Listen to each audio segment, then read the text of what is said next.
आज हम एक बार फिर बात करेंगे मनीमाजरा रेजिडेंशियल प्रॉपर्टी की, जिसकी नीलामी नगर निगम करने जा रहा है। ये प्रोजेक्ट बहुत बड़ा है और इतिहास में सबसे बड़ी नीलामी होने जा रही है, लेकिन इससे पहले ही ये विवादों में है। इसको लेकर सीनियर डिप्टी मेयर और कई पार्षदों के द्वारा शिकायत दी जा चुकी है होम सेक्रेटरी और गवर्नर को, और अब सीबीआई को भी इसकी शिकायत देने जा रहे हैं। एक एक करके इनसे सवालों के जवाब लेते हैं और समझते हैं कि आखिरकार ये मामला इतना क्यों तूल पकड़ रहा है और इसको लेकर ये सीबीआई को क्यों इसकी कंप्लेंट कर रहे हैं। डिप्टी मेयर हमारे साथ फर्स्ट ऑफ ऑल है। मैम, आज आप इसकी सीबीआई को कंप्लेंट कर रहे हैं। एक सिंपल सा प्रोजेक्ट हमें समझ पे आ रहा है कि ये मनीमाजरा में हाउसिंग प्रोजेक्ट है, उसकी नीलामी नगर निगम कर रहा है क्योंकि नगर निगम आर्थिक मंदी के दौर से गुजर रहा है। इससे 1000 करोड़ का रेवेन्यू नगर निगम को आएगा। आप तीनों को ही अगर हम बात करें, जैसा बबला जी ने कहा कि आप तीनों को ही आपत्ति क्यों है, खास तौर पर इसके बारे में बताएं। देखो, सबसे पहली बात पे आते हैं कि जब ये एजेंडा आया तो सप्लीमेंट्री एजेंडे के तौर पे ये एजेंडा लाया गया और आधा घंटा पहले, हाउस मीटिंग से आधा घंटा पहले मुझे ये एजेंडा मिला। काफ़ी सारे काउंसलर्स को आधा घंटा आप लगा लीजिए ये एजेंडा मिला, और बहुत सारे काउंसलर साथी ऐसे थे कि जिनको ये एजेंडा ही नहीं मिला। इतना इम्पॉर्टेंट एजेंडा था, शहर की इतनी बड़ी ऑक्शन होने जा रही थी, और आधा घंटा पहले इनके खुद के काउंसलर्स की डिमांड रहती है कि खुद भी इनके लीडर्स ने इंटरव्यू में भी बोला है कि 3-3 दिन पहले एजेंडा आना चाहिए, कम से कम 72 घंटे पहले एजेंडा मिलना चाहिए। तो कोई इस बात का तुक ही नहीं था कि आधा घंटा पहले आपने इतना इम्पोर्टेंट एजेंडे को आधा घंटा पहले दिया। दूसरी बात कि ये जो ऑक्शन थी मनीमाजरा की पॉकेट नंबर 6, जिसमें 7.7 एकड़ की ज़मीन की ऑक्शन का ये एजेंडा आया था। मैं आपको इसमें ये बता दूं कि ये पूरी जो लैंड है, पूरा चंक ऑफ लैंड है, ये 33 एकड़ का है। इसमें जो ऑक्शन का एजेंडा आया है वो 7.7 एकड़ का आया है। 33 एकड़ के अंदर से अगर हम जो ग्रेवयार्ड है, जो निरंकारी भवन बना हुआ है, जो स्कूल बना हुआ है, अगर हम उसको निकाल दें तो जो लैंड बचती है हमारे पास वो 21.11 एकड़ बचती है। इसमें से जो एससीओज बने हुए हैं, जो ये कह रहे हैं कि यहाँ कमर्शियल साइट्स बनी हुई हैं, अगर हम उसको भी सेपरेट कर दें तो जो हमारे पास लैंड बचती है वो 19 एकड़ बचती है। 19 एकड़ में एक एजेंडा आता है जिसमें ये 10 करोड़ का जो है काम जो है कॉरपोरेशन करके दे रही है, जिसमें हॉर्टिकल्चर का काम भी करके देगी, इलेक्ट्रिकल का काम भी करके देगी, एसटीपी भी लगा के देगी, यूजीआर भी लगा के देगी, ट्यूबवेल भी लगा के देगी, ग्रीन बेल्ट बनाकर देगी। इतना सारा चीज़ें परोस के उस बिल्डर को, उस डेवलपर को। एजेंडा जो आप कह रहे हैं खास तौर पर ये सब कुछ लगा के देगी, ये भी हाउस में आया था उस पर? बिल्कुल, ये हाउस में आया था, और इसी पे मैं ये बात कहना चाहूँगी कि जब ये चीज़ें आई, और अब हमारी जो ऑब्जेक्शन है वो यही है कि आप इस तरीके से टुकड़े में लेकर आ रहे हो, उसमें कोई क्लैरिटी नहीं है। आप 10 करोड़ का लेके आए, आप पूरा डिटेल वाइज लेकर क्यों नहीं आए? आप ये चीज़ क्यों नहीं लेके आए कि इतने में इतना, एक जब भी कोई एस्टिमेट बनता है उसका रफ कॉस्ट एस्टिमेट तो आता है ना। रफ पूरा हम नहीं कहते कि आप पूरी प्रॉपर कॉस्ट लेके आएँ कि इतने करोड़ों का काम होगा, पर एक रफ कॉस्ट होता है, अंदाजा तो होता है ना कि इतने की ग्रीन बेल्ट बनेगी, इतनी की इतने एसटीपी में इतना खर्चा आएगा, इतना ट्यूबवेल पे खर्चा आएगा। आप वो डिटेल एस्टीमेट क्यों नहीं लेके आए? हमें कैसे क्लियरिटी होगी? आप पास तो करा रहे हैं 10 करोड़ का, पर मैं ये दावे के साथ बोल सकती हूँ 10 करोड़ नहीं, ये आने वाले टाइम में, आज 10 करोड़ की इन्होंने एक अमाउंट जो है यहाँ पे अप्रूव करा ली है, लेकिन दोबारा ये होगा, आपको मैं यहाँ पे बोल रही हूँ मीडिया के माध्यम से, ये 30 से लेकर 40 करोड़ का ये दोबारा से एस्टीमेट आएगा, दोबारा से उसको सारी चीज़ें उसको करके दी जाएगी, और इससे यही चीज़ साबित होती है कि आप सीधा ही सीधा उसको फ़ायदा पहुँचा रहे हो। आप क्यों नहीं पूरी की पूरी, या तो आप उसको प्लॉट वाइज ऑक्शन कीजिए, 5 प्लॉट है इसके अंदर, उसको प्लॉट वाइज ऑक्शन कीजिए, कंपटीशन आने दीजिए ना, लोगों को पार्टिसिपेट करने दीजिए। इसकी जो आप रिजर्व प्राइस आप रख रहे हो 800 करोड़ रख रहे हो, कंपटीशन होगा 800 से 1500 करोड़ से ऊपर जाएगी। दूसरी ऑप्शन है आप 19 करोड़ की, आप 19 जो एकड़ लैंड है आप उसकी ऑक्शन कर दीजिए, करने दीजिए अपनी प्लानिंग, उस डेवलपर को काम करने दीजिए, अपने जो करना है उसकी खुद की प्लानिंग होगी, खुद सब कुछ काम करे। हम क्यों उसको करके दे रहे हैं? मेरा एक क्वेश्चन था इसी के रिगार्डिंग, मैं आपसे पूछने जा रहा हूँ। बबला जी से लास्ट टाइम हमने इंटरव्यू की थी, वो कहते हैं कि इसकी ऑक्शन होगी, ऑक्शन में कोई कहीं से बैठा है, कोई कहीं से बैठा, ऑनलाइन इसका सिस्टम होगा, तो इसमें करप्शन कहाँ हुआ? अगर टेक्निकली आप दिखा रहे हैं, आप बता रहे भी हैं कि प्लॉट वाइज ऑक्शन होनी चाहिए, आपका ये मानना है कि प्लॉट वाइज ऑक्शन नहीं हो रही इसलिए करप्शन हो रहा है? देखो, इसमें 2 बातें हैं। पहली बात तो ये है कि प्लॉट वाइज ऑक्शन जो हम कह रहे हैं उसमें सिर्फ हमारा कंसर्न ये है कि कंपटीशन रहे, और जो रिजर्व प्राइस 800 करोड़ आप कह रहे हो, कंपटीशन में नेचुरली है कि ऊपर जो ऑक्शन होगी वो ऊपर जाएगी, और ये 800 करोड़ का जो रिजर्व प्राइस है ये 1500 करोड़ से ऊपर जाएगा।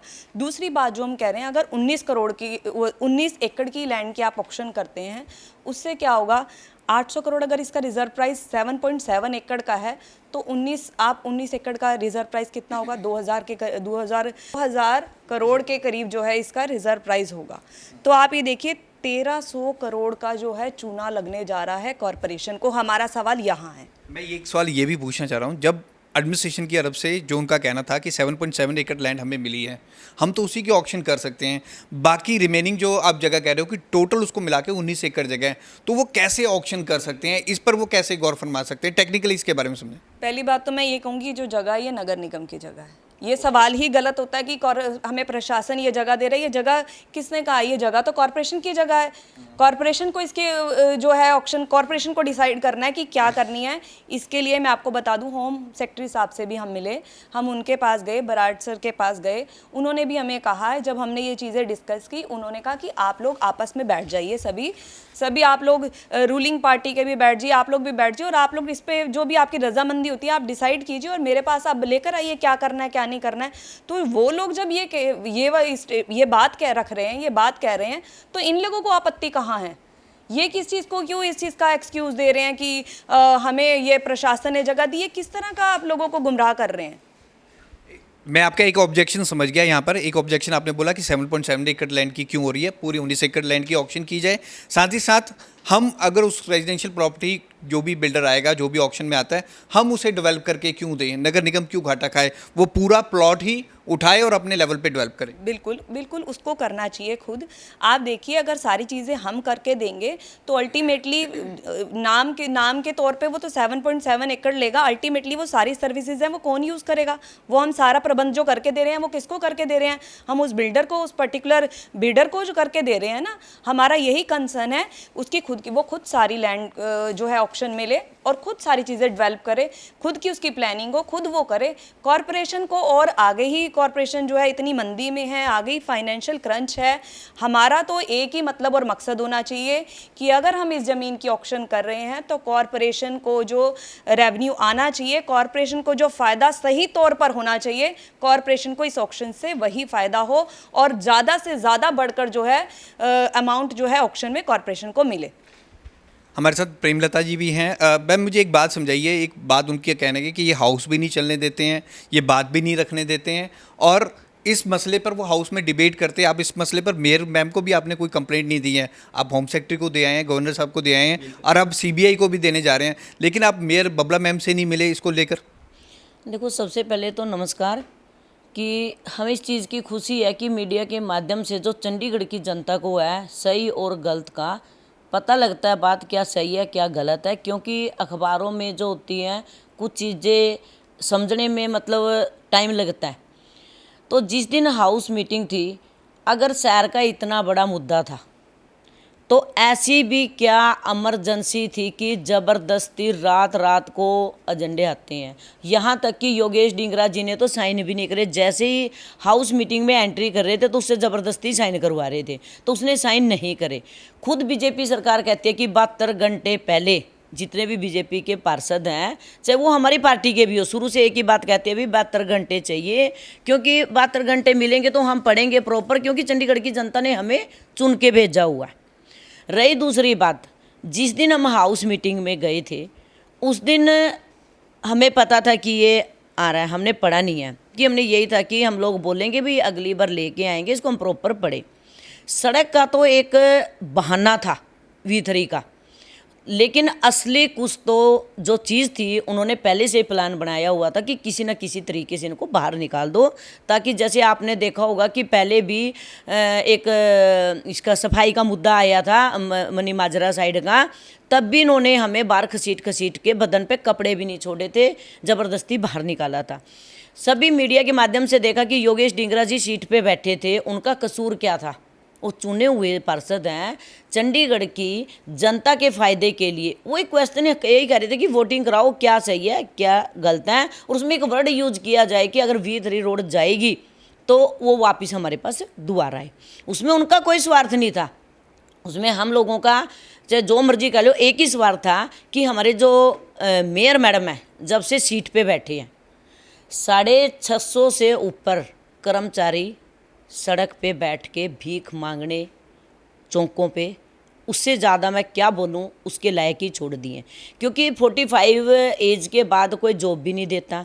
अब वो बच्चे बेचारे दिहाड़ी भी नहीं कर सकते, पढ़े लिखे बच्चे हैं, उनको कहीं का नहीं छोड़ा जब से मेयर मैडम सीट पे बैठी है। दूसरी बात, सीट पे बैठते कहते जी 97 करोड़ आगे ताड़ियाँ बजाओ, वो स्टेटमेंट गलत। फिर मैडम देती है स्टेटमेंट रसगुल्ले खाओ जी, और रसगुल्लों का रस भी सूख गया, 238 करोड़ आगे, वहाँ भी झूठे साबित। फिर अब जब ये मनी माजरा की ज़मीन बिकने की नौबत आई तो हम चुप नहीं बैठ सकते, क्योंकि इसमें हमारी कोई ना सीनियर डिप्टी मेयर की, ना डिप्टी मेयर की, ना मेरी कोई पर्सनल लड़ाई नहीं है। हम चंडीगढ़ की जनता के लिए लड़ रहे हैं। आपको क्या लग रहा है कि इस लैंड में ऐसा क्या होने जा रहा है जिसका आप विरोध कर रहे हैं? और ये सप्लीमेंट्री एजेंडा आप कह रहे हैं कि ये सप्लीमेंट्री एजेंडा लाया गया V3 रोड्स में, जब आपको बाहर निकाला गया उसके बाद ये पास किया गया। आप देखो ना कि साफ क्लियर दिख रहा है, पागल से 33.5 एकड़ का। ठीक है, सबको पता है कि इसमें क्या धांधली है।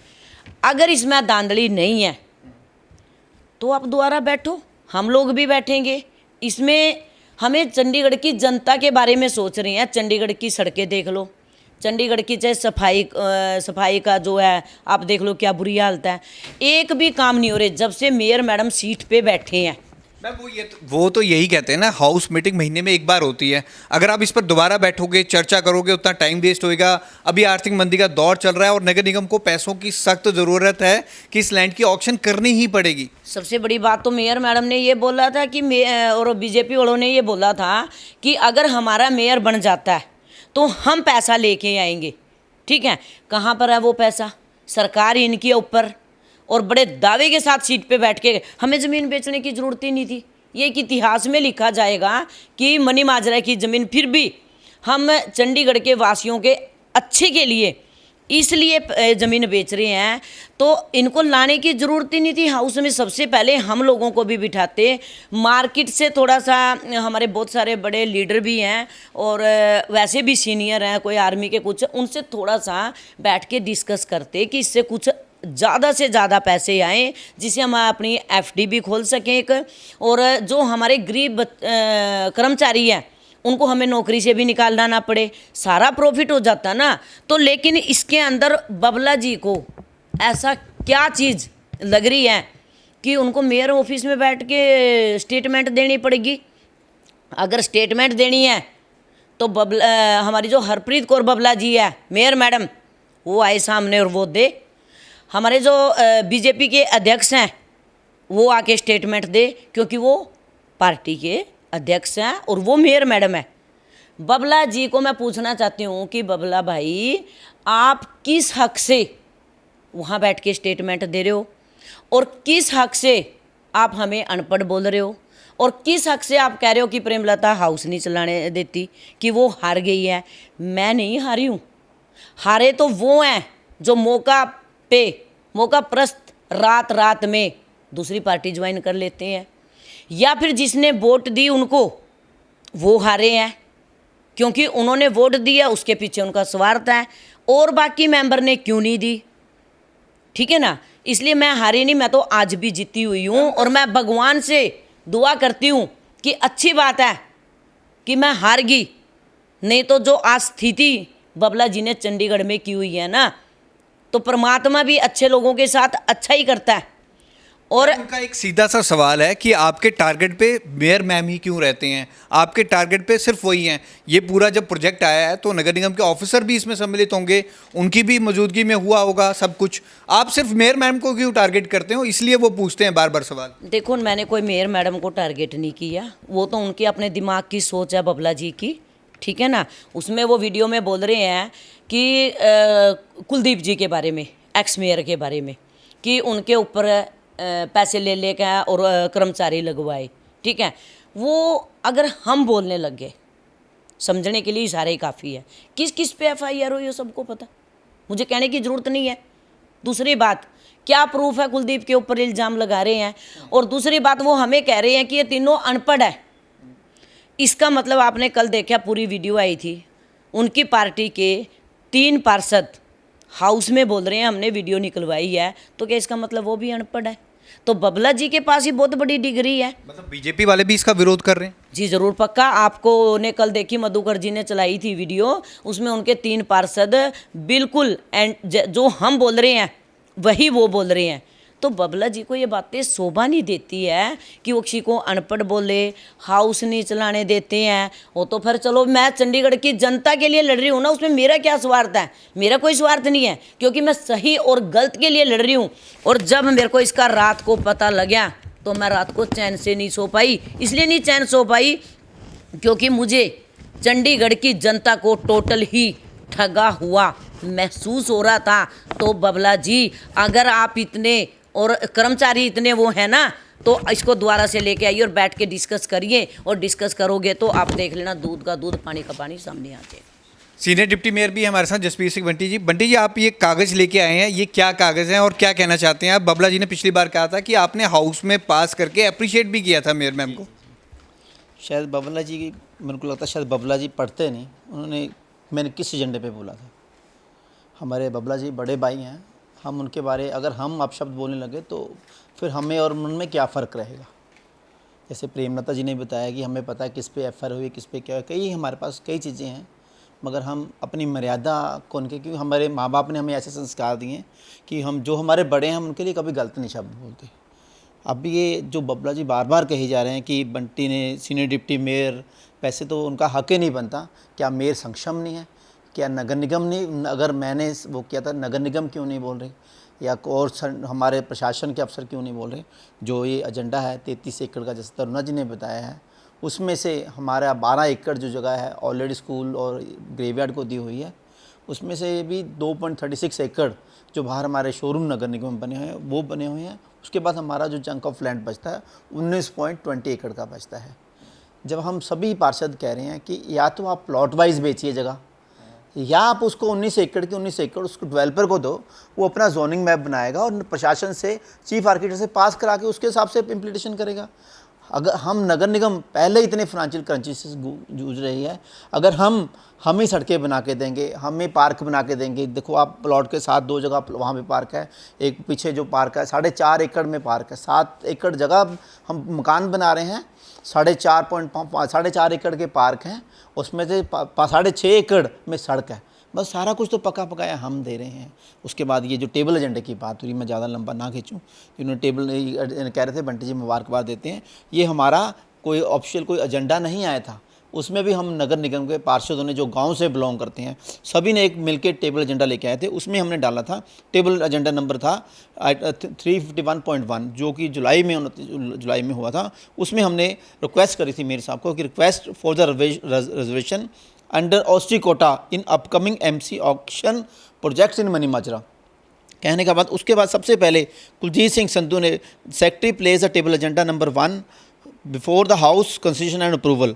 Shri Kuljit Singh Sandhu thanked mayor for placing this agenda in house. He explained and requested that 25% reservation under OC quota is coming. ये कहना चाहते हैं कि ये एजेंडा वो नहीं था जिसकी आपने तारीफ की थी मेयर की? हाँ, मैं ये कहना चाहता हूँ कि जो मैं भी गांव से बिलोंग करता हूँ, जब कोई मेरे गांव की बात आएगी, जहाँ पे भी अगर कहें कि बाहर के कनेक्शन बाहर देने हैं, लाल कीर से बाहर लोगों को सुविधा देनी है, कहाँ चाहे कोई भी पार्षद हो, चाहे हमारे ओपोजिशन हमारे हो, चाहे रूलिंग पार्टी हो, कोई भी हो, अगर गांव की बात होगी तो मैं बेसोचे बिना धड़क हम उसका समर्थन करूंगा। जब ये हमारा एजेंडा आया था कि हमारे इसमें भी हमें 25% जो ऑक्शन रिजर्वेशन है गाँव के लोगों को मिलने चाहिए, क्योंकि आप देखिए जब चंडीगढ़ हाउसिंग बोर्ड जो मकान जितने भी करता है सेल, अब उनके ऑक्शंस निकालता, उसमें हमारे EWS होता है, उसमें ऑस्ट्री कोटा जरूर होता है, क्योंकि जैसे भी हमारे गांव के लोगों की, गांव वाले की, चंडीगढ़ शहर गांव से बना है, जहाँ गांव के लोगों की ज़मीनें होती थी उसमें हमेशा ही होता था कि जिसकी 2 कनाल से ज़्यादा है उसके उस हिसाब से उसको प्लॉट मिलते थे। बंटी जी,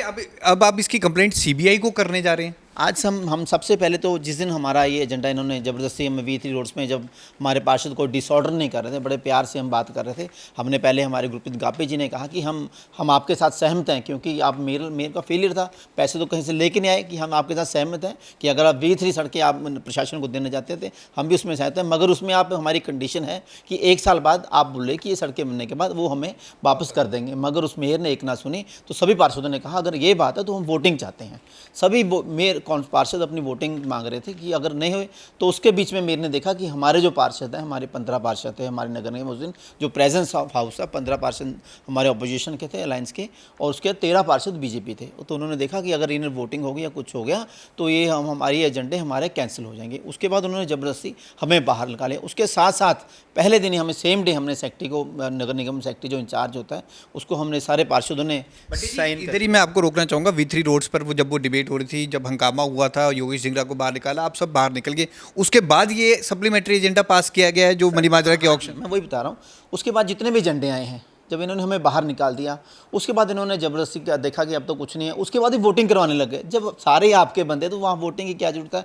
आप देखिए, जब ये हमारा मनी माजरे का एजेंडा है तो वहाँ पे भी हमने जो वीडियो देखी है, वहाँ पे भारतीय जनता पार्टी के जितने पार्षद, रूलिंग पार्षद थे, तो 3 पार्षद ऐसे थे जिन्होंने भी कहा है, आप उसमें हमारे मिनट्स में चेक कर लीजिए, उन्होंने कहा है कि आप इनके प्लॉट्स को एक अलग अलग ऑक्शन कीजिए, या आप एक जो जंग का पूरा जंग का जितना भी जंग बनता है उसके पूरे के ऑक्शन करिए, ताकि नगर निगम को कहीं हमें घाटा ना हो जाए। आप देखिए, अगर उसमें 3 पार्षदों ने विरोध किया था, उसके बावजूद इसको पास कर दिया गया, क्योंकि कांग्रेस और आम आदमी पार्टी के पार्षद तो बाहर आ गए थे पहले ही, और उसमें बचे सिर्फ बीजेपी के पास, उसमें भी 3 पार्षदों ने विरोध किया, उसके बावजूद पास कर दिया गया। एक चीज़ और देखिए, जब एजेंडा आज सेक्रेटरी एजेंडा पढ़ ही रहा था तो मेयर साहब ने पहले बोल दिया कि हम एक इकट्ठा पास करें, मतलब हाउस ने अप्रूव नहीं किया, तो मेयर साहब पहले अपने आप ही सब कुछ बोली जा रहे थे।